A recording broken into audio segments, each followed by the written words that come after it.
Turashima Imana cyane. Uyu munsi tugiye gusoza inyigisho zacu ku minsi ya nyuma twiga kugaruka kwa Yesu, ariko niba ari inyigisho ikomeye cyane. Biriya bindi twigaga byo biroroshye kuko abahanga bose babyemeranyaho. Iyo uvuze Antikristo, isura ye, uko azaza, uko azaba ateye, nta hantu uzabona rwose abahanga babijya impaka, barabyemeranya, babyumva kimwe. Iyo uvuze umuhanuzi w'ibinyoma uzaza akayobora idini ihuriweho n'isi yose, babyumva kimwe, uretse ko bamwe na bamwe hari aho banyuzamo bakemera ko azaza ariko bakamwita amazina tutaramenya uwo ari we. Aho ngaho ngira ngo niho bitandukanira. Ariko noneho ibyo tugezeho kugaruka kwa Yesu, aha ngaha muri teoloji niba hari ahantu hari impaka zananiranye, zabuze gica, kuko turaza kubibona abantu barimo amatsinda atatu, kandi abantu b'Imana b'abahanga basobanutse, basomye, bafite za PhDs, ariko ntibabyemeranyaho. Kuko ibintu bibiri batemeranyaho, bamwe bafite pozisiyo imwe kandi bakayidefanda, bakayihagararaho rwose, bakayirengera, bagatanga n'ingingo, bakayisobanura. Ni ikintu cyitwa imyaka igihumbi, kwimana na Kristo imyaka igihumbi. Ikindi batemeranyaho kandi abantu bakunda cyane, muzumva hari n'indirimbo zahimbwe, ni ukuzamurwa kw'abera, icyo mu Cyongereza bita rapture. Rapture bakakubwira ati twebwe tuzazamuka, abisi bibaza aho twagiye, shoferi wari utwaye tagisi babona aragiye, ababyeyi babaze ngo abana bacu bagiye hehe, abana babaze ngo ababyeyi bacu bagiye hehe. Ikintu cyitwa rapture nyine hari abantu babyigisha rwose ukumva nawe wahita ugenda, ariko nanone kigibwaho impaka kugeza uno munsi abantu ntibarakyemeranyaho. Uyu munsi rero ndagerageza kubaha pozisiyo zabo bose, hanyuma mbasige mu cyeregati nk'abandi bose, kuko nanjye ibyananiye abandi singiye kubabwira ko ari jye ufite igisubizo. Icyo nkora ndaza kubabwira nti mujye mwemera, mureke iby'Imana yahishuye bibi byacu, iby'Imana itahishuye wenda tujye tubijyaho impaka, tube tuzi ko bizabaho, ariko uko bizaba tutabyemera, tutabizi nako. Tubyemere ko bizaba, ariko twemere ko tutazi neza uko bizaba. Ko hari burya hari ibintu Yesu yagiye asiga ku bwende. Murabizi hari igihe abantu bamubajije ngo ariko tubwire ngo abakizwa ni benshi, ese nticyari ikibazo cyiza? Aravuga ati icyo kibazo mubajije ikibareba, mwihutire guca mu muryango ufunganye, kuko inzira ni ngari ijyana kurimbuka, kandi abayigendamo ni benshi. Abeti ntabwo yarashubije ikibazo cyabo, yaravuga ati ariko icyo kibazo murimo kubaza ni ikibazo cy'amatsiko gusa. Mwebwe nimwihutira gukora ibyo musabwa, muce mu muryango ufunganye, ibyo kumenya niba bakizwa ari benshi cyangwa ari bakeya ntacyo bizabungura. Ubundi baramubaza ati ariko tubwire igihe cyawe kizaza ryari, uzaza ryari tubimenye. Arababwira ati mwirinde ntihazagire ubayobya, niyo babwira ngo Kristo ari hariya ntimuzajyeyo, aho inkongoro, aho intumbiri niho inkongoro ziteranira. Mu yandi magambo bivuga ngo nintunguka ntabwo bizihishira, muzabimenya. Icyangombwa muzabe mwiteguye. Amen. Ibyo rero tugiye kwiga uyu munsi ibyo birakomeye. Nanjye rwose muri deba tuniga narasomaga, nkasoma umwanditsi umwe, nkasoma undi. Ikintu rero gishimishije cy'ibi bintu, iyo usomye abashyigikira kimwe nawe wumva wajyamo, wasoma abashyigikira ikindi nawe ukumva wajyamo, wasoma abashyigikira ikindi nawe ukumva wajyamo. Nabonye rero bincanze mfata icyemezo, nawe numva nibizagenda gutya cyangwa kuriya mpfa kuzaba mpari. Mfite umuvandimwe wanjye wo mu Yehova, tujya tujya impaka, twazijyaga kera nako ubu ntitukizijya, naramutsinze yarabyemeye. Yarambwiraga ati rero mwiba icya mbere muvuga yuko muzajya mu ijuru, twebwe tuzatura mu isi nshya. Icyo nicyo kibazo, upfa kuzaba uhari. Nturi mushiki wanjye, nimutura mu isi nshya icyo nzi ni kimwe, aho Yesu azaba ari nzaba mpari. Nitujya mu isi nshya nzaba mpari, nitujya mu ijuru nzaba ndiyo. Icyangombwa wowe uzitegure gusa ujye ku murongo w'abazajya mu isi nshya cyangwa mu ijuru. aho azatubwira kujya sinzakubura, ngo nkaho ndamurangije. Atari ko muvuga ko Yesu bamubambye ku musaraba utambitse, twebwe tuvuga ko yabambwe ku giti kimwe. Icyo niyo kibazo ufite. Icyo nzi ni kimwe, Bibiliya ivuga ko yabambwe ku giti, cyaba cyari gitambitse cyaba cyari gihagaritse, icy'ingenzi nibyo yankoreye ku musaraba. Jya ubyizera gusa, hasigaye nitugerayo azatubwira niba cyari gitambitse cyangwa cyari gihagaritse, kuko ntitwari duhari. Rero hari igihe tujya mu mpaka z'imbura mumaro zitagombye no kudukerereza. Ibyo ngiye kubigisha uyu munsi nabyo muraza kubyumva impamvu ari uko bimeze. Mubanze mufate Bibiliya zanyu mu Byahishuwe 20, ariko turahera imbere ho gatoya muri 19, kuko nibwo byumva neza. Muraza kumva impamvu nanjye ngira gutya nkabogamira ahangaha, nakongera nkabogamira hano, muri pozisiyo 3 zirimo. Imwe yo nanjye sinyemera, ariko izindi 2 zisigaye zirangora. Muraza kubyumva nituhagera. Ingoma y'imyaka igihumbi no kuzamurwa kw'abera, topics 2 zijyanye. Hanyuma ndaza kubabwira icyo abahanga bavuga, hanyuma nanjye mbahaho mpagaze. Kuwa mbere utaha tuzagira umwanya w'ibibazo, namwe muzaze mwafashe pozisiyo mubisome neza. Ndabizi hari abantu bamwe bakunda gukora ubushakashatsi, muzagende musome ibyo bitabo, mukore ubushakashatsi. Kuwa mbere natwe tuzajya impaka z'abanyaremera, natwe dufate pozisiyo yacu, ariko tuzavuge ngo hari n'iya 4 twabonye abiremera, twe twaravuze ngo bizagenda gutya. Why not? Umwuka ashobora kutuyobora, natwe tugafata pozisiyo. Igice cya 19, so noneho ni finale, sibyo? Finale y'ibi ngibi 19 na 20. Turahera ku murongo wa 11 w'igice cya 19 mu Byahishuwe. Aravuga ngo, mbona ijuru rikinguye, kandi ngiye kubona mbona ifarashi y'umweru. Uhetswe nayo yitwa uwo kwizerwa kandi uw'ukuri. Niwe uca imanza zitabera, akarwana intambara zikwiriye. Amaso ye ni ibirimi by'umuriro, no ku mutwe we afite ibisingo byinshi. Ibisingo ni amakamba, ngira ngo kugira ngo muze kubyumva mutegera ngo ni ibisingo bya bindi by'ibinyoma. Nicyo bivuga mu Kinyarwanda cya kera. Kandi afite izina ryanditswe ritazwi n'umuntu wese keretse we wenyine. Yambaye umwenda winitswe mu maraso, kandi yitwa Jambo ry'Imana. Ingabo zo mu ijuru ziramukurikira, zihetswe n'amafarasi y'imyeru, zambaye imyenda y'ibitare myiza yera kandi itanduye.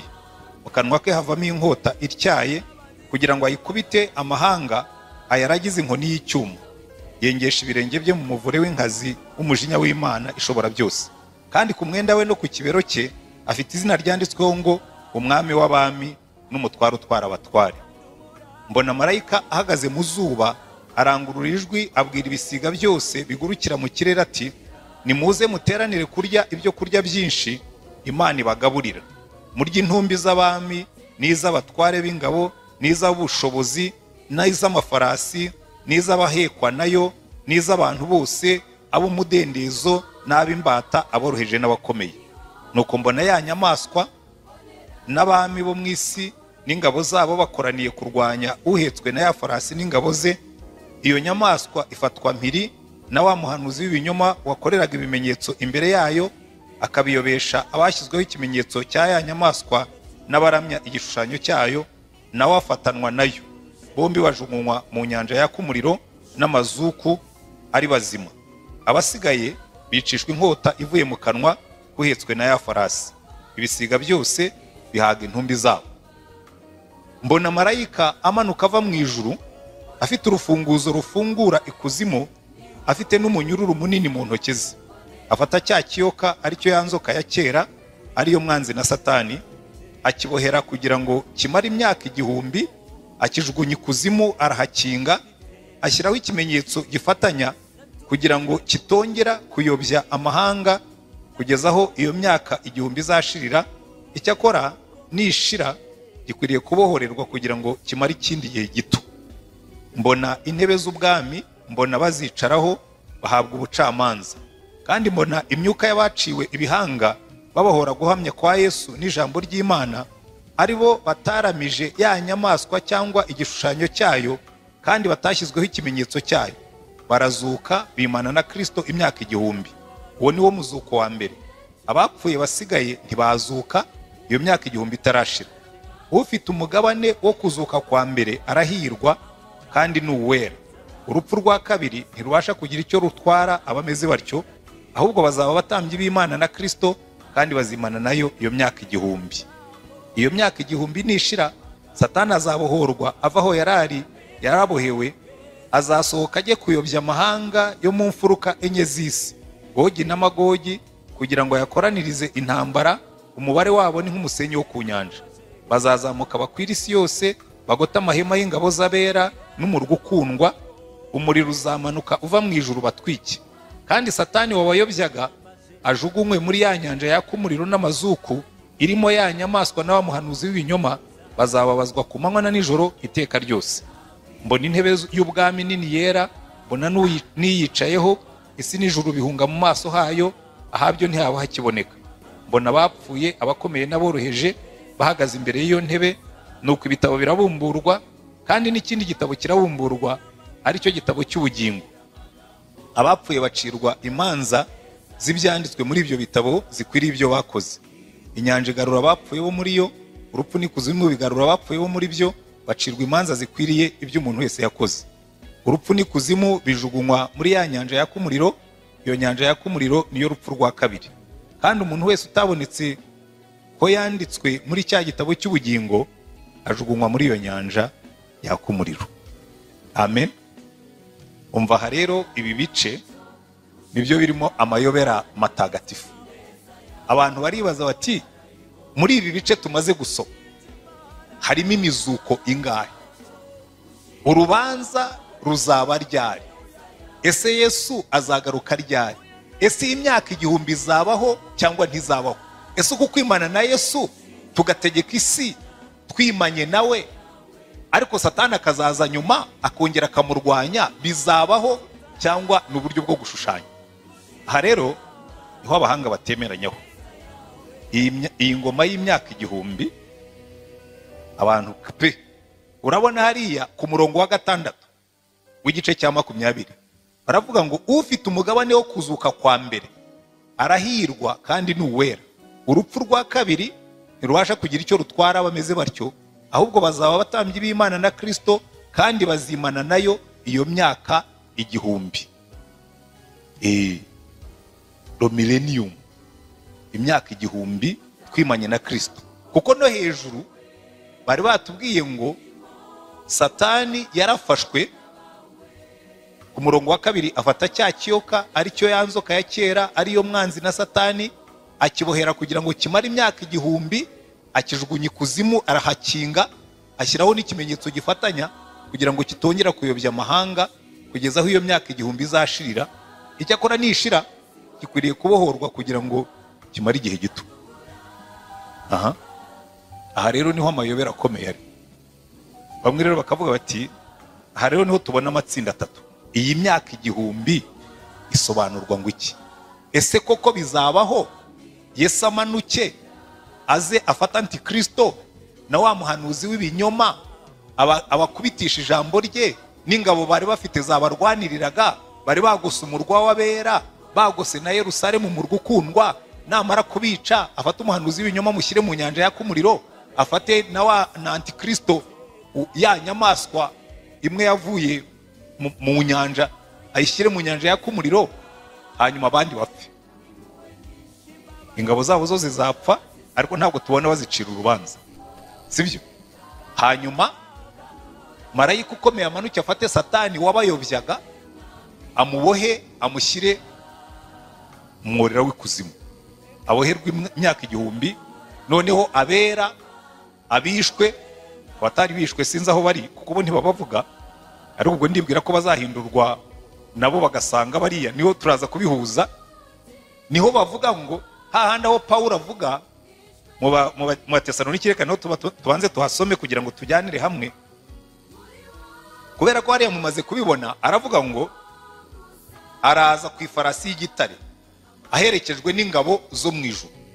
Murakurikira neza ngo noneho asanga Antikristo, ya nyamaswa n'umuhanuzi w'ibinyoma n'ingabo zabo zagosa amahema y'abera n'umurwa ukundwa.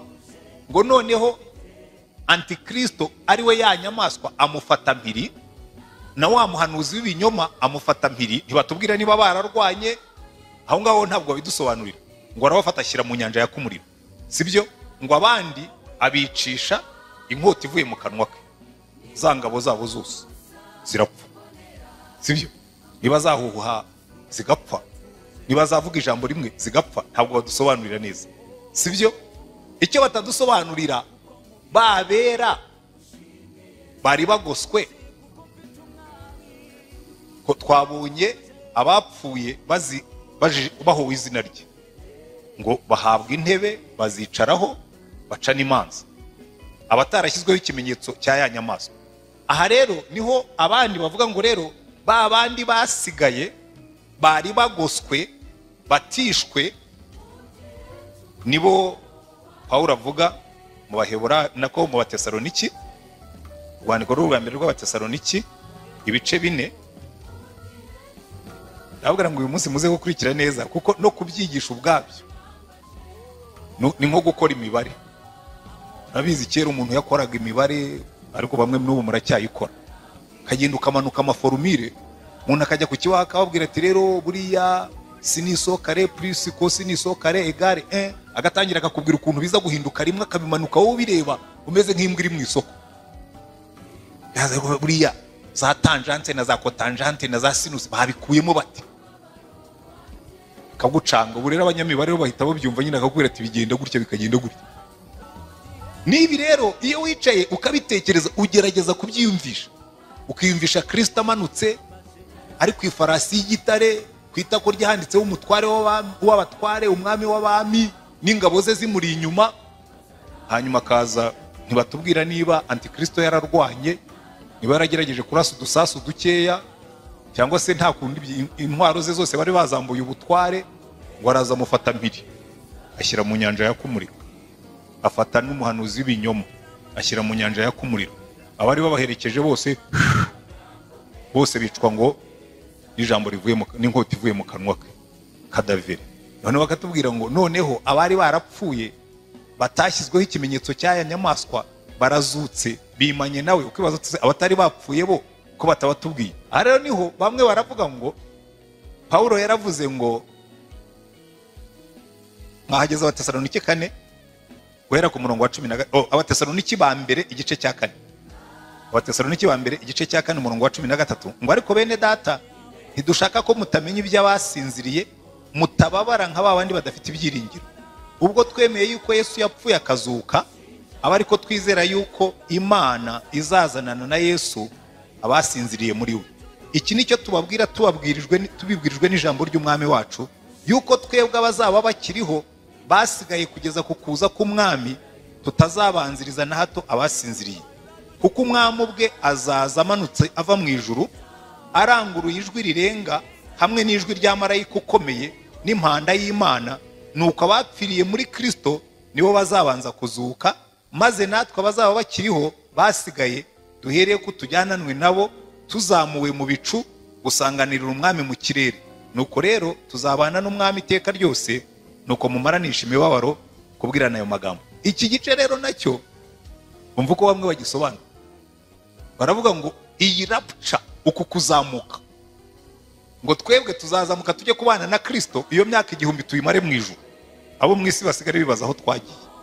Abandi bakavuga batoya mwabyumvise nabi, ahubwo impanda izavuga Yesu aje kudukiza antikristo, tumanukane nawe, twe tuzazamuka duhurire nawe mu kirere, twongere tumanukane nawe, hanyuma cleaning isi, hanyuma twimane nawe. Aho rero ntabwo abantu barabyumva kimwe, kandi Yesu yadusize mu kirere gati.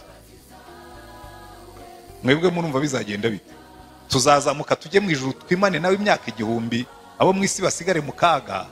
Tuzazamuka duhurire nawe mu bicu, tumanukane, aza kubita antikristo twimane nawe. Mwe mubyumva mute? Uko rero buri abahanga niho bahera bajya impaka, bakavuga toke giye uko mbyumva, ndumva tuzazamuka, impanda nivuga, rukuruzi ya Yesu izadukurura, twese abazaba barakijijwe, abapfuye n'abazaba bakiriho duhindurwe bashya. Niko Pawulo yanditse, duhabwe indi mibiri y'abazutse, duhurire nawe mu kirere, twitendekeyo, hanyuma tumanuke nk'indege tuje gukuraho antikristo n'ubwami bwe n'abamukurikiye bose. Mugume yose cyangwa mugarukane nawe? Muzagumayo cyangwa muzagarukana nawe? Hanyuma mwe mujye he? Oya, none se ko muzamusanga mu kirere, muzamusanganira mu kirere, kandi azabaje gukuraho antikristo n'umuhanuzi w'ibinyoma n'ingabo zabo. Wowe niwumva uri muri babandi bavuga ko azabaje gutwara itorero, so uri mu bavuga yuko tuzagenda isi tukayisigira abanyabyaha. Ubwo rero wowe uri muri abo ngabo nyine bavuga ko twe tuzagenda isi tuyisigira abanyabyaha, twimane na Kristo kereko pari hejuru yo imyaka 1000 hanyuma tuzagaruke. Ni kubyemera? Niwumva hanyuma igice cya 20 ukakigenza uti?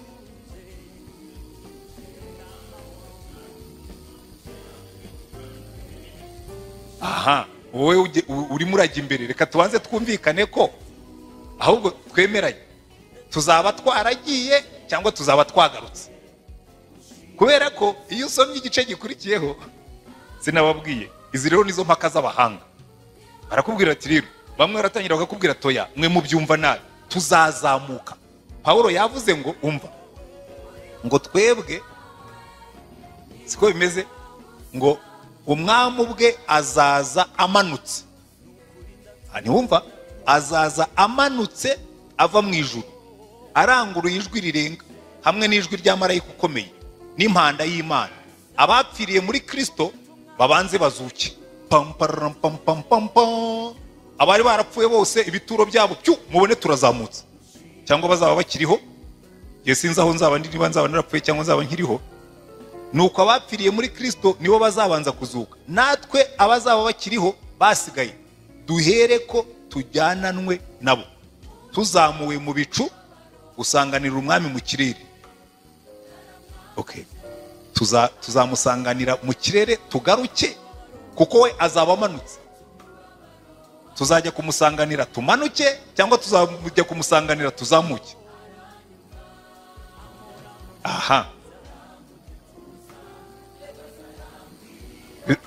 Kandi kizaba kimuzanye gisobanutse. Umva, reka twumvikane, kuko baratubwira ngo nuko tuzabana n'umwami iteka ryose, nuko mumaranisha imibabaro kubwirana ayo magambo, sibyo? Ariko bene data, iby'ibihe n'iminsi ntimugomba kubyandikirwa, kuko ubwanyu muzi neza yuko umunsi w'umwami wacu uzaza nk'uko umujura aza nijoro. Ubwo bazaba bavuga bati ni amahoro, nta kibi kiriho, nibwo kurimbuka kuzabatungura nk'uko ibise bitungura umugore utwite, kandi ntibazabasha kubikirana hato. Ariko mwebweho bene data, ntimuri mu mwijima ngo uwo munsi ubatungure nk'umujura, kuko mwese muri abana b'umucyo n'abana b'amanywa, ntiturabe ijoro cyangwa ab'umwijima. Nuko rero twe gusinzira nk'abandi, ahubwo tube maso, twirinde ibisindisha, kuko abasinzira basinzira nijoro n'abasinda bagasinda nijoro. Ariko twebweho ngo turi ab'amanywa, twirinde ibisindisha, twambaye kwizera n'urukundo nk'icyuma gikingira igituza, kandi twambaye ibyiringiro byo kuzabona agakiza nk'ingofero. Urabona hano, ubwo nari ninjiye ibyo twebwe tugomba gukora igihe dutegereje uwo munsi, ariko reka turaza kubigarukaho. So mwe murumva, Yesu yaramanutse, sibyo? Yaramanutse, hanyuma twe turazamutse. Azahindukira dusubirane hejuru cyangwa tuzahindukira tumanukane nawe? Bagira unshakira mikrofone mbanze numva uko abantu bamwe babivuga. We aramanutse, araje, afite ikimuzanye. Aje gukubita antikristo, aje gukubita umuhanuzi w'ibinyoma, aje gukubita ingabo zabo zari zigose amahema y'abera n'umurwa ukundwa. Hanyuma avugije impanda, bamwe tuva mu bitura bazaba barapfuye, abakiri bazima duhindurwe bashya, tuzamuke tumusanganire mu bicu. Tuzakomeza, azahindukira twigire mu ijuru tumarayo imyaka 1000, cyangwa azamanuka dukubita antikristo twimane nawe. Murabyumva nguki? Oya, wowe uri kuri imyaka 1000 giye ndafata kumanuka cyangwa kuzamuka. Nyine ndakubaza aho bazima. Tuzima mu ijuru, tuzima ku isi, tuzabigenza dute? Murebe texte twasomye, kuko ubundi iyo abantu b'abahanga bajya impaka bahera kuri texte zanditse, ntabwo bahera ku bintu byo kuvuga ngo genda byumva ntya. Aravuga ati yewe ndabona niba Yesu yaramanutse ubwo twaramanukanye, niba kandi yarazamutse ubwo twarazamukanye. Mwe murumva direction no kumanuka no kuzamuka. None wagera ku gice cya 20 bakatubwira ngo mbona intebe z'ubwami, mbona bazicaraho bahabwa ubucamanza, mbona n'imyuka y'abaciwe ibihanga babahora guhamya kwa Yesu n'ijambo ry'Imana, aribo bataramije ya nyamaswa cyangwa igishushanyo cyayo kandi batashyizweho ikimenyetso cyayo. Barazamuka barazuka bimana na Kristo imyaka 1000. Uwo ni wo muzuko wa mbere. Abapfuye basigaye ntibazuka iyo myaka 1000 itarashira. So harimo bamwe bazutse baraza bimana na Kristo, abandi basigara bapfuye. Aho ni mumbwire, mugerageze iri hurizo mugerageze kuri sobanura. Tuzimana nawe imyaka 1000 kuko impaka zirimo. Cyangwa reka mbanze ndangize kugira ngo ni kubatera confusion. Impamvu abantu bagira ikibazo niho habamo kategori 3 rero ku myaka 1000. Kategori ya mbere y'abahanga kandi baravuga ati iriya myaka 1000 ntabwo izabaho, ahubwo tuyirimo. Baravuga ati twebwe imyaka 1000 ubu butware bwa Kristo twabugezemo umunsi azuka akaza akavuga ngo nari narapfuye none ndi muzima, ubu mfite imfunguzo z'urupfu n'izikuzimu, nahawe ubutware bwose. Matayo 28, nahawe ubutware bwose mu ijuru no mu isi, none namwe kandi mbahaye ubutware bwo gukandagira inzoka na scorpio aho muzajya hose. Ibi nibyo bimenyetso bizabaherekeza. Abambere rero bahakana ko iriya myaka 1000 izabaho, baravuga ngo ahubwo tuyirimo nuko mutabizi. Ubu twimanye na Kristo, turaganje, turategeka, turabatware, turabami, kandi bakagira imirongo ibishyigikira. Kubera ko Petero yaranditse ngo ubu ngubu turi ishyanga ryera, abatambyi b'ubwami, sivyo? Bakavuga bati ibyo ari byose twebwe nusoma ibice byinshi Yesu yarangije gukubita Satani amwivuga hejuru kubw'umusaraba, niko dusoma mu Bakolosayi ibice 2, amwambura ubutware bwe bwose, yamwambuye imfunguzo z'ikuzimu. Ubu ngubu ni twebwe twimye twicaranye na Kristo ahantu ho mu ijuru.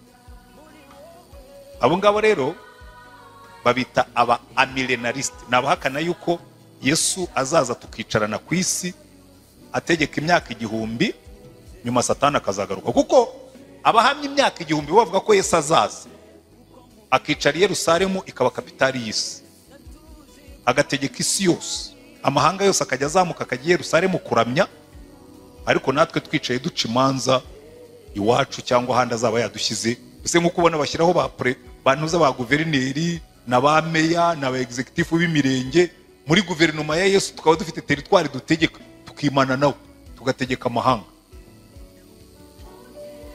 Kanganegemi, iyo niyo millennium. Millennium iravuga ngo teori ya millennium, imyaka 1000 iravuga ngo Yesu azamanuka yambura antikristo ubutware bwe, bahereye kuri kiriya gice cya 19, amushyire mu nyanja ya kumuri, afate n'umuhanuzi w'ibinyoma wayobyaga amahanga amushyire mu nyanja ya kumuriro. Abapagani babakurikiraga bo ntabwo bashyira mu nyanja ya kumuriro, aba ingabo bari bafite zari zigose amahema y'abera zo zirapfa. Uko zipfa ntubimbaze, ariko niko byanditse hariya muri 19. Noneho aze yime, ariko muri uko kwima kwe twebwe abamwizeye abatarashyizweho ikimenyetso cy'aya nyamaswa, ubwo abapagani bazaba bakira aho ngaho, ko bose ntibazaba bapfuye. Twimane na Kristo dutegeka iyo si irimo abera bavanze n'abapagani. Hanyuma igihe nikigera, uwo kandi iyo ngoma nitangira na Satani wajyaga ayobya amahanga, bazamufata bamushyira ikuzimu, bashyireho urufunguzo bamukingirane, hanyuma hasigaye isi bituje, nubwo abanyabyaha bazaba bahari, kamere zabo zigihari, ariko twebwe abera tuzaba tubategeka. None ngoma y'imyaka 1000 mwayumvise uko ikoze. Noneho rero iyo millennium, iyo ngoma y'imyaka 1000, kategori ya mbere kavuga ngo no, iyo ngoma ntabwo izabaho, ahubwo iriho. Ubu ngubu twebwe twahawe ubutware bwo gukandagira inzoka na scorpio kwirukana abadayimoni. Satani bamwambuye imfunguzo z'urupfu n'iz'ikuzimu. Hanyuma twe dutegereje gusa ko azagaruka akaza akavanaho ibisigisigi bya Satani n'ubutegetsi bwe. Mubyemera gutyo? Abarwanya icyo gitekerezo dore uko bavuga. Baravuga ngo ibyo ari byo byose kwima niba ari ukunguku. Tubona Satani n'ingabo ze bategeka isi kuruta uko tuyitegeka. So ntabwo imyaka igihumbi niba ari iyi ngiyi siyo.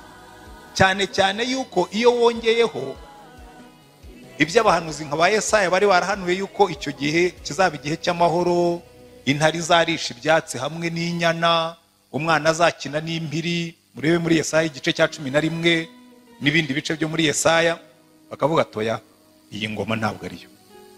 Ntabwo ibi ngibi rwose niba ari uko kwimana na Kristo ari cyo bivuga, ntabwo iyi ngoma y'imyaka igihumbi ariyo.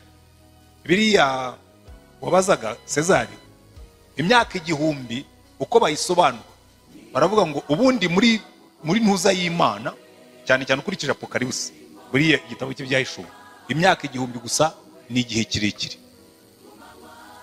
So imyaka igihumbi ni ukuvuga ngo ni 10 kubye ni 10 kubye ni 10 ni igihe kirekire. Muri ntuza muri chiffre apocalyptique ni ukuvuga ngo ni imyaka yagenwe n'Imana y'igihe runaka. Ko nibyo Imana yabwiraga ngo kuri jewe imyaka igihumbi ni nk'umunsi umwe, n'umunsi umwe ni nk'imyaka igihumbi. Mu yandi magambo ntacyo bivuze, gusa ni igihe cyagenwe kireshya gityo. Murumva aho bitangira kubera ikibazo. Bamwe rero bakavuga ati rero iyi myaka igihumbi ni iyi ngiyi turimo. Twahawe ubutware, Yesu yarazutse, habwo ubutware mu ijuru no mu isi, natwe arangije arabudusigira. Dushobora gukubita abadayimoni tukabarekeza hirya. So turi mu myaka igihumbi. Abandi bakavuga ati ariko turabona imyaka igihumbi n'ibiyiranga byasezeranijwe uhereye mu bahanuzi ntabwo tubibona. Bagahita bavuga ngo icyo gitekerezo twe ntitucyemeye. Hakaza kategori ya kabiri rero, abo ba mbere muri theology babita amillenariste. Amillenariste ni ukuvuga ngo abahakana millennium. Abahakana millennium bakavuga ngo iyo myaka igihumbi ntayizabaho tuyirimo. Groupe ya kabiri rero yo irakomeye cyane, bitwa aba post millenariste. Post nyuma. Post millenariste bo rero baravuga ngo benda gusa n'aba millenariste ho gatoya. Baravuga ngo ubutumwa bwiza buzabwirizwa amahanga, noneho buhoro buhoro isi igenda ihinduka kugeza igihe Yesu azaza, noneho agakuraho Satani n'abadayimoni n'abari antikristo n'abandi, agaca urubanza kuko isi zaba yamaze kuba nziza, akaza kimana natwe. Mbese isi twayitunganije. Iyo position niyo rwose abayirwanya ni benshi. Bavuga ngo Yesu azaza imyaka igihumbi isi imaze gutungana muri icyo gihe mbese Imana yagennye. Impamvu bayirwanya ni bya bindi twabonye. Bakavuga ati no, abavuga yuko isi izatungana igasa nk'uko Yesu ayishaka baribeshya, kubera ko ahubwo Bibiliya yitubwira yuko isi izagenda iba mbi aho kuba nziza. Bavuga ati Bibiliya yitubwira ko antikristo azaza, urukundo rwa benshi rugakonja, hakaza ibihe birushya, abantu bakagira kwikakaza cyane, bakagaragaza isura ya kwera ariko bahakana Imana. So ibi muvuga yuko ubutumwa buzagenda buganza isi kugeza igihe izasa n'ijuru, ntabwo tubibona. Bagahita bavuga ngo iyo post millenarisme ivuga yuko ubu turi mu gihe cyo kuzana ubwami, turimo turabwigiza hafi. Ubutumwa bwiza burimo buragenda buhindura isi, iragenda iba nziza kurushaho. Bakavuga toya ntabwo irimo kugenda iba nziza kurushaho, iragenda iba mbi. Abo ngabo bongira ngo ntabwo byoroshye kubarwanya, kuko na Bibiliya ubwayo itwereka ko bizagenda birushaho kuba bibi. Kategori ya gatatu rero nabo bita premillenariste. Aba premillenariste bo bemera amazuka abiri. Baravuga ngo kuko bariya baba millenariste bahakana millennium, baravuga ngo Yesu naza namanuka azavuza impanda,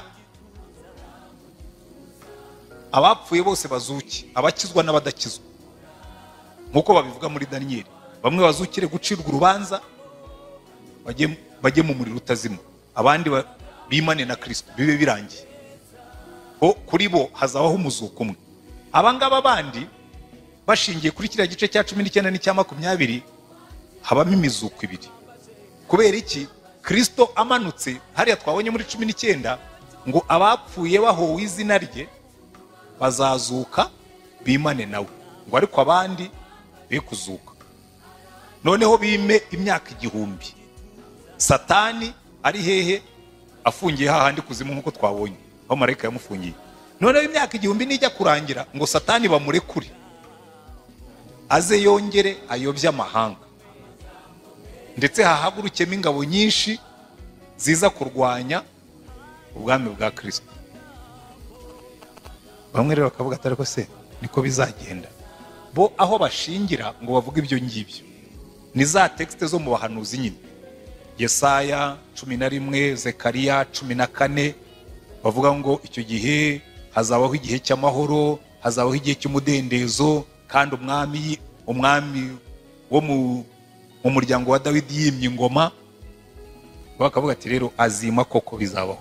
Iyi myaka 1000 tuyimare dutegeka isi irimo abakiranutsi n'abanyabyaha, hanyuma igihe nigishira Satani yongera arekurwe aza yungurura amahanga, abamukurikiye baze kurwanya amahema y'abera arimo na Yesu, hanyuma babica bamari. Kuko urabona mu gice cya 20 hariya mu byahishuwe aravuga ngo sinababwiye buriya kujya kwiga ukuntu bigorana, mugira umugisha mwe mutagiye gukora amahurizo mwiga kumenya Imana. Umva umurongo wa 7 mu gice cya 20 ngo iyo myaka 1000 nishira Satani azabohorwa avaho yarabohewe, azasohoka ajye kuyobya amahanga yo mu mfuruke enye z'isi, Gogi na Magogi, kugira ngo ayakuranirize intambara. Umubare wabo uzaba ari nk'umusenyi wo ku nyanja. Bazazamuka bakwira isi yose, bagota amahema y'ingabo z'abera n'umurwa ukundwa, umuriro uzamanuka uva mu ijuru ubatwike. Kandi Satani wayobyaga ajugunywe muri ya nyanja yaka umuriro n'amazuku irimo ya nyamaswa na wa muhanuzi w'ibinyoma, bazababazwa ku manywa na nijoro iteka ryose. Urumva impamvu aba post millenariste bavuga batyo? Baravuga ngo Satani nabohorwa, baba pagani bari bavanze n'abera ku isi, azaza yongere yigeragereze mbese, hanyuma ne batangira kugota amahema y'abera, umuriro umanuke mu ijuru batwike, noneho byose bibe birangiye. Urubanza rero rwanyuma rubi. Noneho niho avuga ngo abo ngabo ni bamara gutwikwa na Satani agafatwa, noneho nawe agashyirwa mu nyanja yaka umuriro, agasanga Antikristo nawe muhanuzi w'ibinyoma. Bakavuga ngo rero mbona intebe y'ubwami nini yera, mbona niyicayeho, isi n'ijuru bihunga mu maso hayo, ahabyo ntihaba hakiboneka. Mbona bapfuye abakomeye n'aboroheje bahagaze imbere y'iyo ntebe, nuko ibitabo birabumburwa, kandi ikindi gitabo kirabumburwa, aricyo gitabo cy'ubugingo. Abapfuye bacirwa imanza z'ibyanditswe muri ibyo bitabo zikwiriye ibyo bakoze. Inyanja igarura abapfuye bo muri yo, urupfu n'ikuzimu bigarura abapfuye bo muri byo, bacirwa imanza zikwiriye ibyo umuntu wese yakoze. Urupfu n'ikuzimu bijugunywa muri ya nyanja yaka umuriro. Iyo nyanja yaka umuriro nirwo rupfu rwa kabiri. Kandi umuntu wese utabonetse ko yanditswe muri cya gitabo cy'ubugingo ajugunywa muri iyo nyanja yaka umuriro. Aba rero n'aba post millenariste bavuga ngo hari igihe Yesu azaza akima ku isi, akamara imyaka 1000, noneho Satani yarekurwa akaza akayobya abari mu isi nyine baba pagani basigayemo, ndetse wenda n'abandi babarokore. Ariko urumva Antikristo we yagiye kera mu muzuko wa mbere, noneho murimo murabikurikira. Aha rero niho jewe mbabwije ukuri, ngira tendance yo kuba umupost millenariste, ariko nabitekerezaho nkumva ndenda kuba n'umwamilenariste. Ariko ko Yesu atigeze atubwira ko azaza ngo twimane ku isi, ko yatubwiye ko agiye akazagaruka ibintu byose akabihindura bishya, isi akayikuraho, n'ijuru akarikuraho, akarema isi nshya n'ijuru rishya. Aba baribeshya cyangwa bavuga ukuri? Iyo mubisomye neza mwumva ari ibihe, mubyumva mute? Jacques, wowe ubyumva uti? Ariko ushingire kuri Bibiliya, ntutuzane ibintu byo ngo ngewe hari uko mbyumva, ngo oya, ujye ukora impaka za gihanga. Tubwire uti ngewe ndumva nkurikije ibyanditswe, ndumva millennium izabaho kandi izabityo.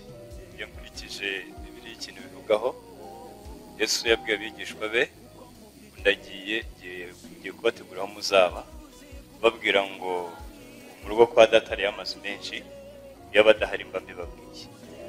Iyo ni isezerano rya mbere yabanje kubabwira. Nyuma y'ibyo arababwira ngo kandi ngo ab'isi bo bazaba batakimbana, amaze kubasezeranya ibyo ngibyo, bari ku mwebwe nzaza aho muri, nzabana namwe. Rero imyaka 1000 uko ntekereza, icyo gihe cy'imyaka 1000 twebwe tukirimo, hari indi myaka 1000 izakurikiraho, noneho ariyo gucira abantu bose imanza. Tuzamara imyaka 1000 se ducira abantu bose imanza?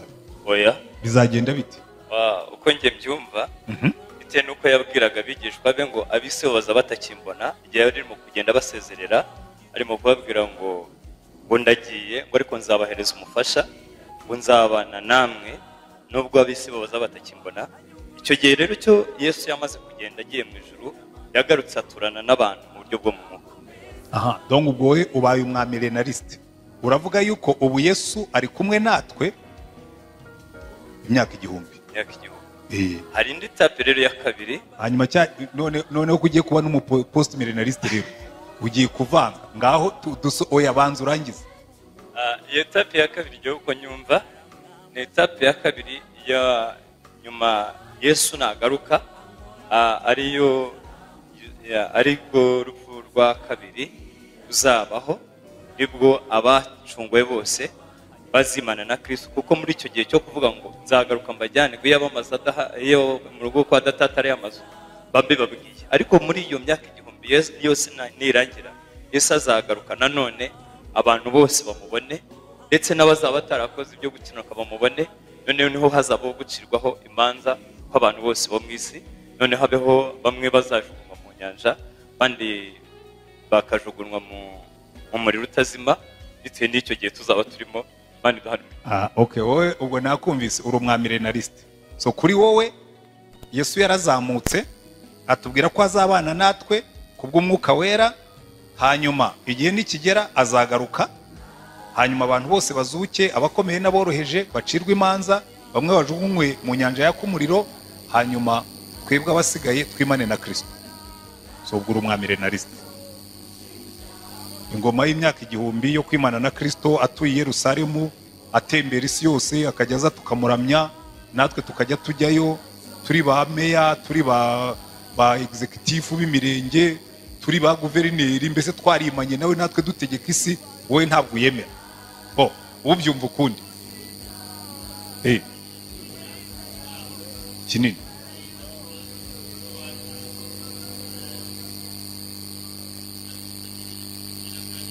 Yego.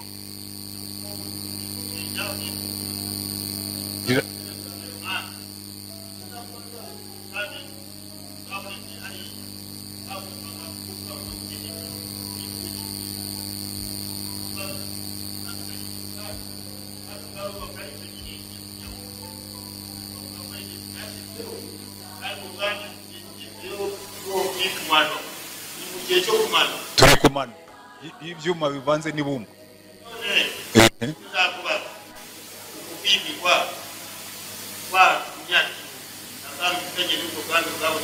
Okay, nawe ubwo ngubwo reka ndagira ngo mubyumve neza.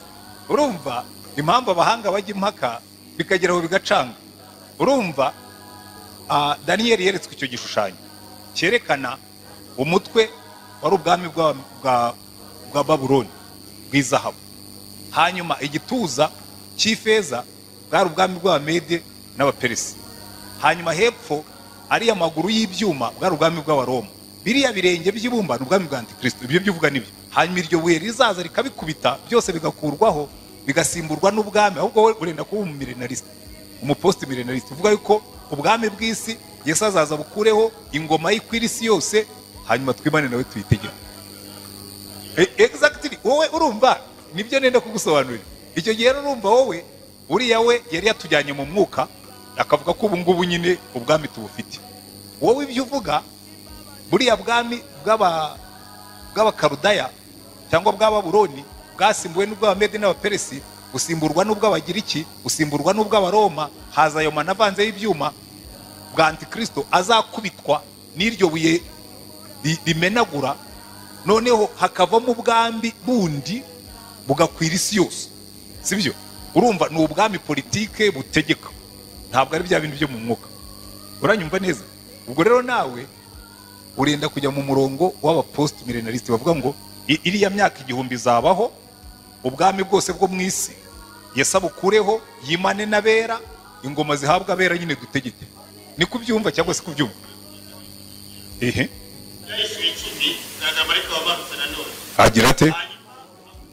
no avugira impanda. Aha. Yohana bigogo kurinda kurinda impanda. Yego. Abagira ubwira. No muri marayika w'ikijya marika wakari. Aha. Yogode urwo n'amara impanda. Ariko kungibwira. Urwo kukunye kugera musumari hariya mwagiriye twizi. Naho ko abakuye kuba maso cyane ko hari ubwiru we kuzafungura marayika w'ikijya karindwi hanyuma kuzaza n'ibiki. Okay, noneho ubwo wabyumvise. Impamvu rero buriya kuriya kugaruka kwa Kristo kutugora nuko ntabwo Imana yigeze ibihishura neza ngo ivuge ngo nuko bizagenda. Ari Yesu ntiyabisobanuye neza, ari n'abigishwa be ntibabisobanuye ku buryo duhera mu cyeregati. Ariko uzi impamvu, yego njye mingaho tubwire uzi impamvu siyo totali nyine, ariko impamvu baturetse ngo twe kubimenya, Yesu arashaka ko dukora kuri maso. aha, arashaka ko duhora turi maso. Ariko yewe biriya by'abanaliste ibyo ngibyo simbirimo, ahubwo ndabaza yawe hari ikintu ushaka kuvuga ko wenda kuko twaba turi muri ya myaka igihumbi. Nawe uratekereza ko turi mu myaka igihumbi tutabizi? Ntabwo najyamo neza, ariko ndabaza bariya abantu bazutse Yesu agashyira Satani harakamwakura. ntubona se? Urumva Satani bamaze kumufungira muri cya cyobo? Oya, ntabwo ndi muri byahishuwe. Ni hahandi Yesu akimara kuzuka akanagiye Satani kugakanamwakura urufunguzo, agatemberana n'abera bari baraheze mu bituro, Aburahamu bariya na ba Dawidi ntibagiye mu ijuru. Oya, genda ushake mu gice cya 18 urabona kibyahishuwe, uraza kubabona baracyari munsi y'igicaniro bategereje yuko uwo munsi uzagera. Gicanye he? Mu ijuru. Bari mu ijuru, twebwe turi muri ya myaka igihumbi, bariya bari mu kuyijoyingamo nagaruka, twebwe dutegereje. Aha, ubwo nawe oya, nta kintu ushaka kubamo, genda icara ntegereze, gerageze kuba maso, gerageze gukiranuka, biriya bintu nibikubita zandengera. Nibikubita zakurengera. Okay, wowe ubwo uri umwamilenariste nakumvise. So wowe uyirimo uzategereza Yesu. Reka twumve undi. Okay, buriya rero mbabwire ibyo Jemima avuga ni ukuri. Hari igihe twebwe tujya mu mpaka, ariko Bibiliya iravuga ngo ibyahishwe ni iby'Imana yacu. Nk'ibyo Sezari yavugaga. Hari ibintu Imana ivuga ngo ya ibi ngibi wibishyiramo, bareke bagume mu matsiko, bareke bategereze, kuko ntabwo ibintu byose Imana yabihishuye ngo bishyire ahagaragara ibabwire ngo rero uko bizakurikirana, ngo bizagenda bitya, ngo bigende bitya, bigende bitya, bigende bitya. Abantu bamwe rero reka mbanze mvuge kuri kiriya kintu cyo kuzamurwa, icyo bita rapture.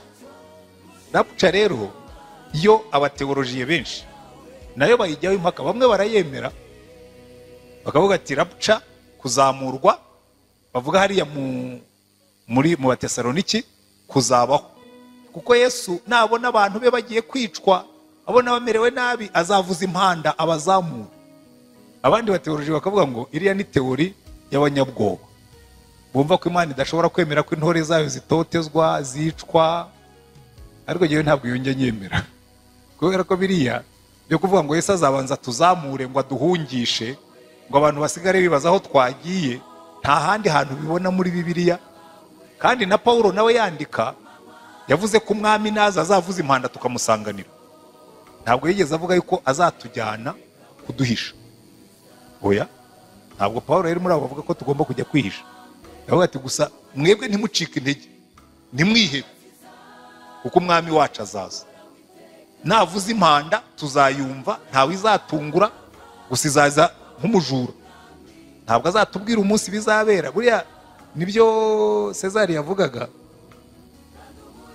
ibya marayika wa karindwi Imana yamubwiye ngo ibyo ngibyo shyiraho ikimenyetso bizinge, biba amatsiko. Kuko hari igihe yewe naranabibonye, ubu Imana ikubwiye igihe uzapfira, uzi ibyaha wakora ukuntu bingana. Abantu benshi burya kubera ubuswa bw'abantu bazi yuko icy'ingenzi ari ukuzajya mu ijuru, akavuga ati reka mbe nkora ibyaha, ninjya gupfa nzihana. Imana ikakubwira iti nyamara yewe umunsi wawe uzaza nk'umujura, jya uhora uri maso, uhore witeguye, ngo ntuzi igihe, ntuzi n'isaha. Ariko buriya ushatse gucunga ibihe, ibimenyetso by'ibihe bigenda biducira amarenga nk'uko twabibonye, kuko byo biragaragara. Jewe rero wenda ntange pozisiyo yanjye kuri ibi ngibi, jewe ndi hagati y'abamilenariste n'abapost bariya bavuga ngo Yesu azaza igihe Antikristo, kuko biragaragara ingoma ya Antikristo izakurwaho na Yesu.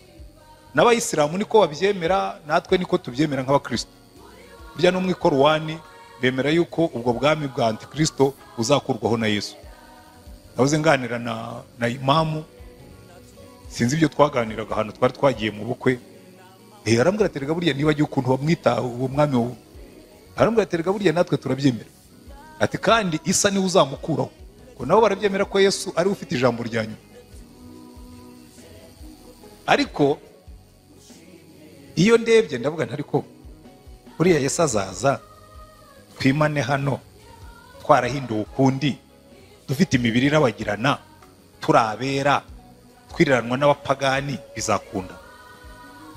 Iyo rero ntangiye kubyibaza gutyo mpinduka umwamilenariste, nkavuga ntoya, ahubwo dushobora kuba turi mu myaka 1000 tutabizi. Noneho Antikristo akazaza akima ingoma ye, yagera ku iherezo ryayo, igihe agiye kumaraho abera bose, Yesu akamanuka kamuzingazinga kamushyira ikuzimu. Ariko noneho nkasigarana ikibazo kimwe gituma nenda kuba umupost milenariste. None siriya myaka bavuga ko Satani bamuzingazinze bakamufungira mu cyobo ngo ye kongera kuyobya amahanga, ko mbana nubakiye ayobya. Aho ntibyaba bizashoboka ko Yesu azaza tukimana imyaka 1000. Satani yaraboshywe, Antikristo yaramukuyeho, n'umuhanuzi w'ibinyoma, tukimana imyaka 1000, za ngoma Sezari yavugaga akazikuraho, ubwami bugahabwa abera, tukicara ku isi tukavambara, tukavimvira kabisa, tukayiyobora. Ariko ngo nyuma Satani akazagaruka kugerageza bari mu isi, noneho akaba ari urubanza rwa nyuma ruba. Rero mbabwire, ubwo Imana itabidusobanuriye neza, ari uwumva ashaka kwibera umwamilenariste uhakana yuko iriya myaka 1000 itazabaho, kubu ngubu tuyirimo, nta kibazo. Ari ushaka kwibera umupremilinariste akavuga ati buriya ubutumwa buzaganza isi yose, iyi si kabisa bizageza ahantu iyoborwa n'abantu b'Imana. Ariko iyo position yo menye itafite abantu benshi bayibamo, kubera ko twese iyo twitegereje tubona isi igenda iba mbi, kandi ubutumwa bwiza ntabwo bwahinduye isi, ahubwo isi irimo iragenda ibumira. Cyaba ikibazo cyacu cyaba icyo, ariko urabyemera yuko ubutumwa bwiza butigeze buhindura isi. Ngira ngo ibihugu bitegekwa n'abakristo nibyo bikeya, niyo bagiyemo kubitegeka babitegeka nabi.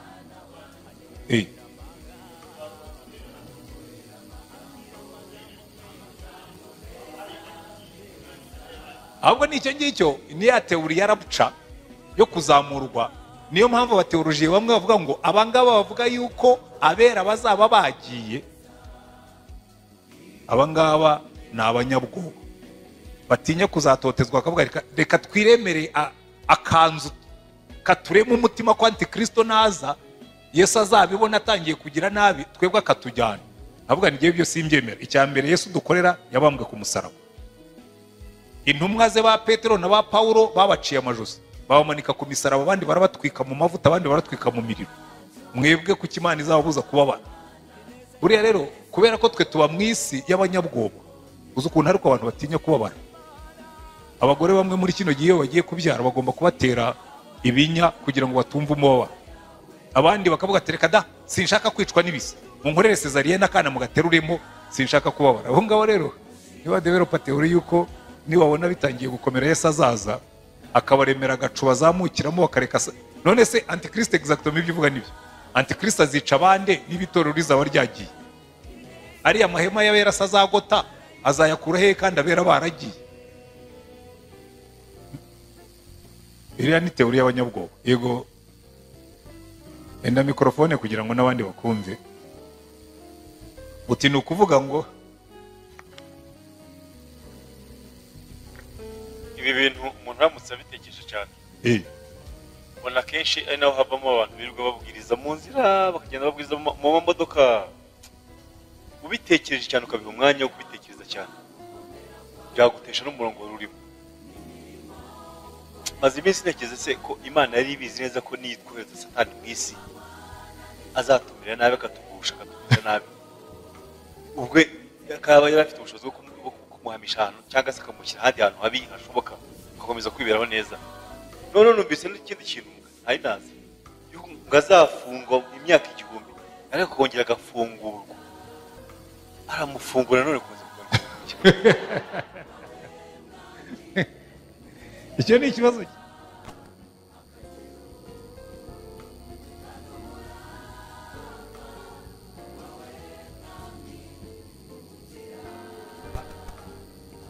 Nushaka kumenya yuko kuko niko Imana yavuze ngo umuntu nankunda azitondera amategeko yanjye. Ikizakubwira ko ukunda Imana nuko uzagira ibigeragezo bishaka yuko utayikunda hanyuma ugahitamo kuyikunda. Kuko burya ikintu cya mbere kigaragaza urukundo nuko ufite amahitamo. Nyakunda gutanga urugero, dufate nk'umuhungu waba yuzura n'umukobwa cyangwa yarakunze umukobwa, ni kuvuga buzura kuko iyo mwuzura ubwo mwuzura nyine. None ukagenda ukamubwira tumva rero tubyumve kimwe, urankunda nutankunda ijosi ryawe ndarikegeta, sibyo? Icyo gihe ashobora kukubwira ati rwose je déclare publiquement, mbivuze ku mugaragaro yuko nkukunda, ariko ntunteme ijosi, sibyo? Ariko ni munabana yaragukundishijwe nuko wamuteye ubwoba, ntabwo uzizera yuko agukunda. Ariko naba wenda bizo ufite n'umugore, mpamya ntashidikanya yuko ndebye uko umudamu wawe asa ugomba kuba ufite n'abandi bakonkira. Ufite abandi basore uragenda ugasanga batunze umurongo, hanyuma akakubwira ati ariko wowe ni we nkunda. Icyo gihe uzagenda uvuga ngo ibyo byose ndabizi ko nkunda kuko hari n'abandi bamushaka. Buriya rero igituma Satani Imana yireka ikaba hariya, uvuga ngo ke hari ubwami bwa Satani hari n'ubwami bwanjye. Unkunda nzamumenyera yuko ahitamo jewe ntahitemo Satani. Ntibyoroshye se kwibaza ngo Satani akora iki? Icyo ni cyo akoranye, kuko nawe yigeze kuba mu ijuru ashaka gukora kudeta. Aho ibyo bitekerezo yabikuye ntuhambaze, ariko nitugera mu ijuru tuzabimenya. Nicyo uzabaza cya mbere, nta nubwo uzarindira kukibaza. Bibiliya yatubwira ngo icyo gihe tuzamenywa nk'uko yatumenye. So rero reka dusoze. Icya mbere kugaruka kwa Yesu, icya mbere twebwe tugomba gusigarana azaza. Azaza, ubyemere azaza. Niba azaza hakabaho kuzuka kwa mbere, tukimana imyaka 1000 tugategeka isi, icyangombwa nuko nzaho ndi muri abo ngabo. Icyangombwa si ukumenya niba ariko bizagenda, icyangombwa nuko uko byagenda kose nzaba ndimo. Rero igihe byanezeza imyaka 1000 ibayeho, akabanza agashyira imyanya hasi, nanjye bakampa ibyo nahombye mu isi. Hari umuntu w'inshuti yanjye yigeze kumbwira ngo Yesu yaraguhombeje. Ngo barakubwira ngo wowe ukavuga ngo Yesu yaraguhamagaye, ngo yaraguhombeje. Nanjye uwo munsi nkamubwira ngo ngwino rero nkwirike, uyu munsi natwe bashyize imyanya hasi, ubyemere ngiye kukuyobora tu.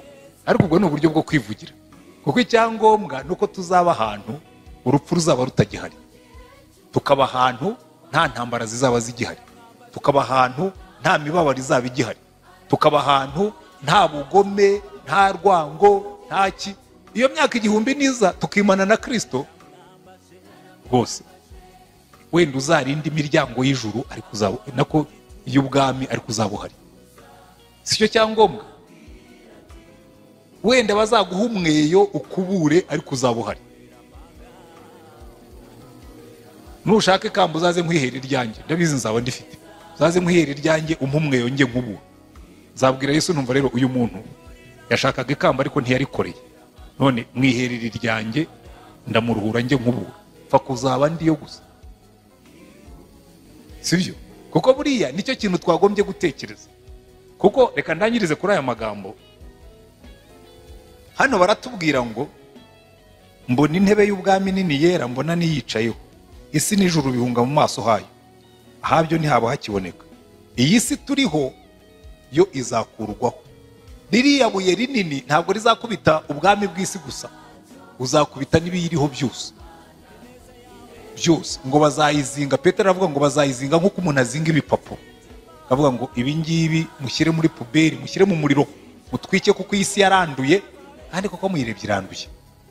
Hari igihe mbyuka mu gitondo ajya kwikorera marishe, agenda buriya rero nta kintu kibi kugenda saa 11:15 mu gitondo, biriya bikamyo byose nibwo baba babirekuye kugira ngo uzahumeke umwuka uba urimo kurwana n'ibihaha, kubera umwuka umeze nabi, bikamyo biba byashyizemo umwuka mubi. Ibyo rero nibyo Yesu akavuga iyi si mwanduje mugashyiramo ibintu byose by'imyanda n'imyuka yanduye n'ubutaka bwanduye, ngo abizingazinge areme isi nshya n'ijuru rishya. Abavuga ko tuzatura mu ijuru hari igihe nanga kubyemera, kubera ko baratubwira ngo mbona Yerusalemu nshya imanuka. Oya, ntabwo ndi umuyehova, oya, iyi si turiho ariya mazu bakubwira ngo bazaturamo ntayo azaba agihari, bazaba wabizingazinze byose bashyize bavuga ngo ke mushyire muri puberi towa, nta no kubivugurura. Oya, iyi si ntabwo izavugurura cyane, bishongeshwe no gushya cyane, babitwike tubireba, nibarangiza bavuge ati Pastor Antoine twereke wakoraga iki ku isi. Ariko Mwami Yesu twari dufite urusengero runini, dufite na parikingi nziza, terwa ndakubaza bingereke nibyo nshaka kureba. Ibizasigara nibyo tuzaba twarakoze mu mwuka, amazu, amamodoka, bira byose bizaba byagiye. Hanyuma kubwira ati ngaho rero nyereka icyo wamaze. Ariko nari mfite inzu nziza, terwa nashaka ngo unyereke wamaze ubuzima bwawe bwose ukora iki. Ariko urumva nari mfite umugore n'abana nagombaga kubitaho, nyereka nyine ibyo ngibyo nibyo nshaka kureba. Ibindi byose bizaba byahiye. Tagisi zaba zahiye, abazirirwamo. Ariko simbabwira ngo mwe gukora business hoyo, reka turazikenera kugira ngo tubeho igihe tukiri mu isi, ariko ntizizagutwara umutima, kubera ko icyo uzasigarana nicyo uzaba warashyize muri Yesu. Muranyumva neza? Diplome kadavere. Kandi ibyo mbabwira cyakora hari umunsi wigeze kubinyereka, kanangiriza ahangaha. Hari umunsi nahagurutse mu nzu yanjye, naruhiye imyaka ndimo guhunga umuntu witwa Nyirinzu. Nari narabigambiriye nyiri umusore, ndavuga nti bagenzi banjye umunsi nzarongora umugore ntabwo azasanga nyiri mu bata bwa Nyirinzu. Niziri ku mukanda ndaheza, uretse icya 10 gusa ibindi byose narabiziritse. N'amafaranga nagomba gukoresha we nafasha ababyeyi n'abavandimwe. Giye kurongora inzu ndayigura. Imyaka 4 nyuma y'icyo gihe na diplome zanjye zirimo bachelor's degree, zirimo lisanse, zirimo masters, niya secondary nari nyibagiwe. Ndabireba ndavuga nti sibi nabyo ndabisohokana mbisiga mu nzu. Ndeba amakositime nari mfite, ndavuga nzambara kositime mu gihuru. Ibikote ntajyaga nambara, bimwe umuntu yifubikaga agiye mu masengesho, abari byo shyira mu ivarisi. Ndareba nari mfite kamera najyaga mfotora, nzafotora nde mu gihuru nyisigaho ngaho. Ushobora kubyemera cyangwa ntubyemere, nari mfite na gitari nziza. Ubundi kera ndimo kwiga gucuranga, nari maze no kwigira imbere. Ninjya muri retirement nzongera mvugurure impano nayo nyisigaho. N'ibindi n'ibitanda na furigo n'inzu yewe inzu yo nabwiye madamu nimusige mukinguye, nitugira umugisha bazaza batwara ibintu, nariko ningaruka wenda nzasanga inzugi zigihari batarazitwaye. Niko byagenze. Kandi amafaranga nayashyize ku iposhe, ariko nayo nayasize ikabuye. Rero hari igihe Imana ikwigisha isomo rikomeye cyane. Kashi zanjye icyo gihe buriya abantu bari smart, umenye gusoma ibimenyetso by'ibihe. Amafaranga nari mfite yose, genocide yatangiye kuwa kane, kuwa gatatu nijoro, kuko twebwe iwacu hariya muri kariya gace kwa Sherando byatangiye kuwa gatatu nijoro, indege imaze kugwa. Uwo munsi kuwa gatatu nari nagiye muri banki mvidura ikitwa kashi zanjye zose nzibikaho. Madamu nkamubwira ubu ngubu rero ibihe ni bibi, kashi z'umuntu agomba kuzibikaho kugira ngo nibikubita uzaba ufite kashi nibura zizakugoboke. Kashi nare zigendanaga ku mufuka. Duhungiye muri stade tumaramo icyumweru kimwe, tuyivamo ninjoro duhunze, noneho tugiye ibyumba. Ntwaye ikivarisi kirimo imyenda y'umwana, ntwaye n'igifuka kirimo amasafuriya. Masters degree ntabwo washoboraga kwitandukanya n'umuboyi usanzwe. Turagenda tugeze mu nzira, imvura iragwa. Ubwo ko ya varisi yikuba ku mufuka w'ipantaro aho kashi zanjye ziri, irimo iragenda amazi avanga n'inoti. Uko ngenda ntota niko bivanga, uko ngenda ntota niko byegerana. Hanyuma ngeze ikabuye nkoze mu mufuka numva harimo akantu k'akabuye. Nasohoye nsanga ni inote zanjye zahindutse kadaveri. Ibihumbi 40 by'icyo gihe byari byinshi. Ndagafata ndakareba, nabaze iyi note ko ntari buyigorore, ko ntari bwongeye kuyisubiranya, ndajugunya. Ndavuga ngo hasigaye tuzabeshwaho n'Uwiteka, kandi yarabikoze. Buriya rero hari igihe bavuga ngo ibi byose bizashonga, Imana ikagusogongeza uko bizamera. Ukavuga ngo nyamara, ariko jewe naratangaye cyane. Tuvuye mu nkambi nari nzi ko abantu bazinutswe iby'isi, kwamaze kagaruka i Kigali gusa. Mbona abantu baramena amazu bacaginga amateleviziyo, bacaginga, baracaginga, barasahura. Abandi yo burya wa mutima ntiwatuvuyemo, turawugarukanye. Buriya rero reka mbereke ikizarama kizakurenza impinga. Nibyo Yesu yigeze kuvuga ngo umuntu wibikira ubutunzi bwo mu isi atari umukire mu by'Imana aba ari umupfapfa. Iyi si yose biriya turimo kwiga bizakurwaho. Uko bizakurwaho, impamvu Imana itabidusobanurira ni kuvuga ngo nimwemere ko bizakurwaho. Uko bizakurwaho si cyo cy'ingenzi, n'igihe bizakurirwaho. Icyo uzi nuko bizakurwaho. Uhore witeguye, kuko uwo munsi uzaza nk'umujura. Amen. Mukore, mujye muri business, mukore mushyizeho umwete, ariko mutariganya. Kabaze koko turati.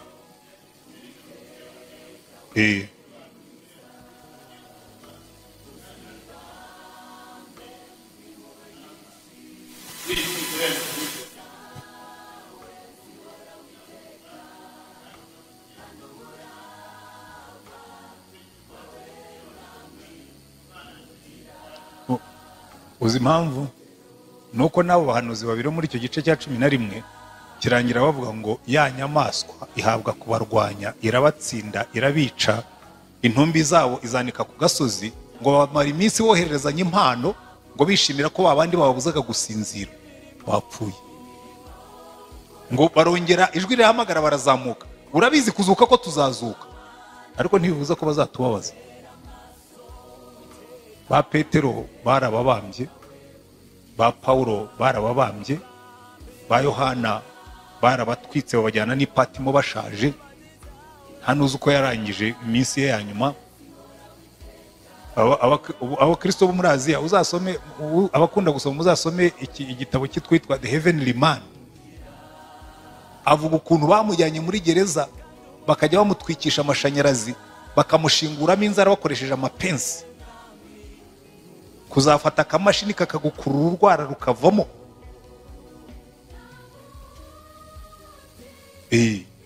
So bikubwira ngo nubwo dufite ubwo butwari, ariko n'iriya nyamaswa yahawe kutunesha.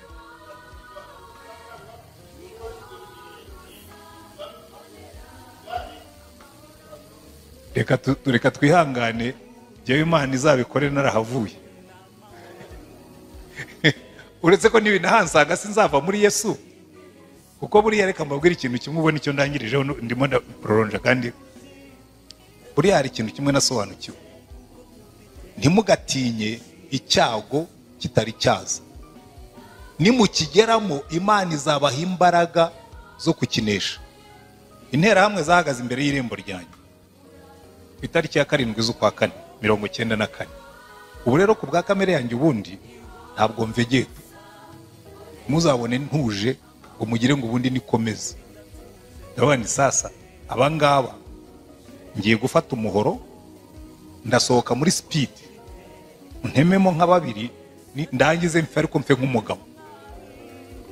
Hanyuma ndicara nkirimo kubitekereza, numva ijwi rirambwira ngo ugiye gupfa nk'umugabo. Rero wapfuye nka Yesu, ugapfa basabira umugisha wo gupfa uvusha amaraso. Ubu rero ugiye gutunguka imbere yanjye, ibiganza byawe birimo amaraso y'umuntu umaze gutema. Wabaretse bakakwica, ukabasabira umugisha ugapfa nka Yesu. Numva ndatsinzwe, ndicara mbwira Imana, umva rero Mana, umbabarire no kuba natekereje ko nshobora gukora ikintu nk'iki. Umpa imbaraga zo gupfa neza. Barinjira hariya, mpaguruke mbasanganire, mbabaze murashaka iki, murashaka ndi. Nibambwira ngo niwe dushaka, babwire ndi hano. Muje se muranshaka ngo bigende bite? Ngo tukwice. Unyemerere ndabasaba bampa umunota umwe mbanze mbabwirize, nindangiza mbasabira umugisha, nindangiza banyice. Ibyo bimereho umugisha. Namaze kubivuga gutyo gusa numva amahoro arenza y'umuntu yamenya. Ndavuga ngo mva rero Mwami Yesu, ubu ntegurira ndaje nka Stefano. Uziko burya Stefano bagiye kumutera amabuye, yarababwiye ati mbonye ijuru rikingutse kandi mbonye umwana w'Imana ahagaze.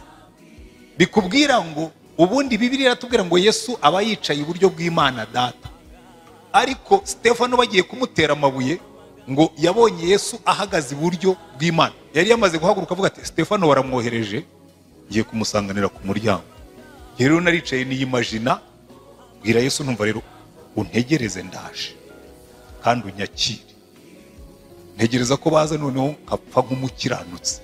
Buriya rero nuzabona n'ibyo bije, uzavuga uti fine, ngiye gupfa nk'umukiranutsi hanyuma nigendere.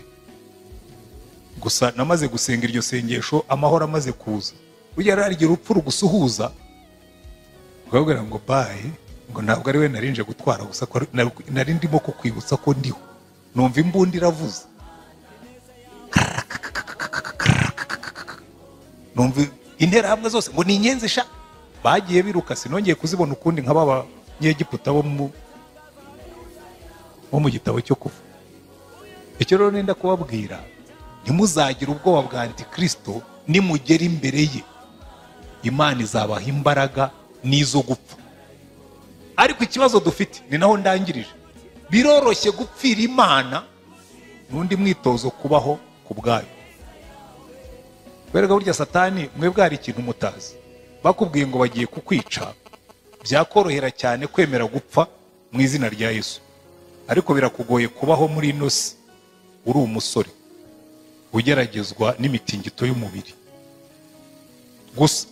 Nta nubwo ari no kugeragezwa n'urupfu rwa Antikristo, imitingito y'umubiri gusa, nta n'uwo yishe. Si ibyaha mukora hano byose si imitingito gusa. Kubona inkumi iri hariya, Satani akabwira ati rega sinkeneye kuzana icyuma, reka nzane umusore akagukura mu byo kwizera.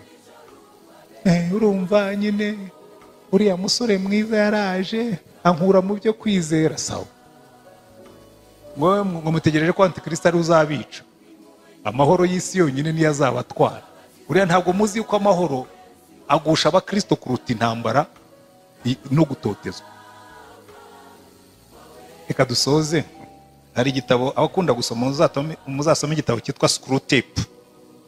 mu gifaransa cyitwa tactique du diable. Harimo akadayimoni gatoya kitwa wormwood. Wormwood rero yari afite se wabo w'umudayimoni nawe ariko niwe wamutozaga. Hari umuntu yari yaramushinze kandi yagombaga kumuha raporo buri gihe. Noneho rero kakajya gatanga raporo ati wa muntu namuteje ibyago, namuteje ingorane, namuteje accident, namuteje igihombo. Ariko uko amuteza igihombo akarushaho kwegera Yesu, uko amuteza accident akarutaho kwegera Yesu. Hanyuma se wabo uwo ngo nyine dayimoni mukuru aramubwira ati rero sha databuja azaguca amatwi. Uyu muntu bagushinze wamuteje ibyago ariko ntabwo arimo kuva kuri aduyi, ntabwo arimo kuva ku mwanzi wawe. Ubwo ni Yesu yavugaga. Reka noneho nkugira inama y'umu experienced tempter. Muteza amahoro, umuteze kunguka, urebe ngo aramuvaho. Mu gihe gitoya nyine yari arimo gutanga raporo nziza, kuko iyo umuntu amaze kugira amahoro, inzu ikaboneka, umugore akaboneka, kashi zikaboneka, umubwira Yesu ngo ariko ibyo bikabya byanyu n'iterabwoba akaba yagushoboye. Naho uri mu byago arasenga. Ubu rero mwese ibi twari turimo kwiga bya Antikristo biraturangaza, tugatumbira Antikristo, kandi ibimenyetso bye bidufata mu gihe nk'iki ngiki. Uhagaze uti kadusenga Imana. Mujye muba maso, muhore mwiteguye, kuko umunsi n'isaha ntimubizi. Turagushimye Mana yacu, wandikishije aya magambo kugira ngo tubwire uko ibihe bya nyuma bizamera, ariko bishyiraho kugira ngo bitubere imbuzi, kugira ngo twe gusinzira mu nzira. Turasengera buri muntu wese uri hano ngo tugenderere, utuganirize, utwigishe, uduhindure, kugira ngo iyo minsi itazadutungura, izasange twiteguye. Ariko no muri kino gihe tukirimo nibyo bitari byaza, turageragezwa, turarushywa, utwambike imbaraga kugira ngo tudatentebuka mu nzira. Bane na buri wese uri hano, kandi twese ukomeze kutuyobora, buri mu izina ryawe dusaba Umwami wacu Yesu Kristo.